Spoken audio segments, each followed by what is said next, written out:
coming tonight?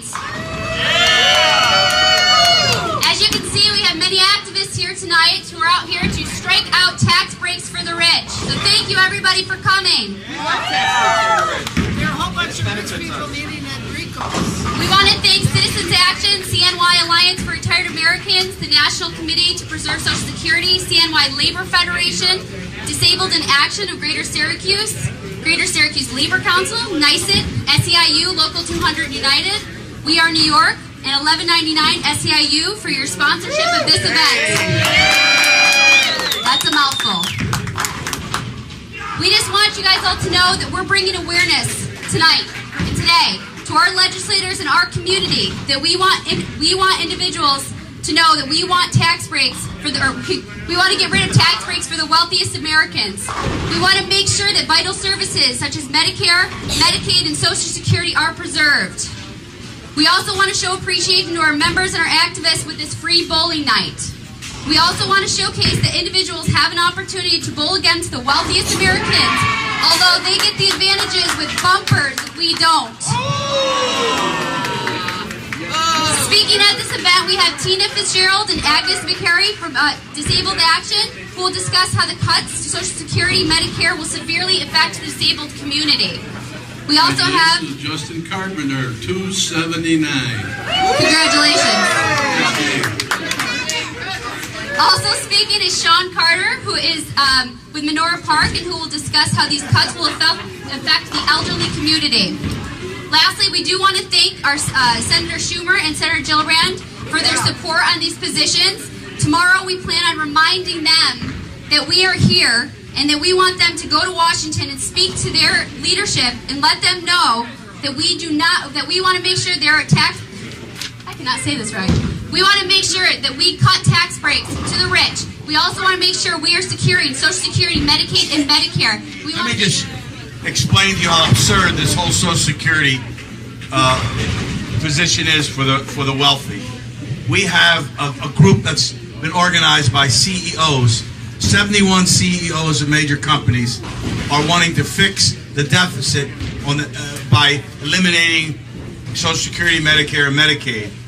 Now, these same CEOs, average retirement package for these CEOs, listen carefully, if they retire, they're going to get $65,000 a month for their retirement. The Honeywell CEO will get $400,000 plus a month for his retirement. I'd like to introduce now Agnes McCray from Arise. She will speak about how one of these programs or two of these programs help her live an independent life. Agnes? Yeah. Hey, Agnes. Hi, everybody.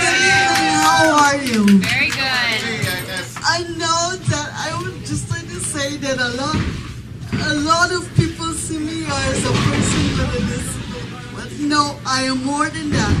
I'm a parent and a mother of three.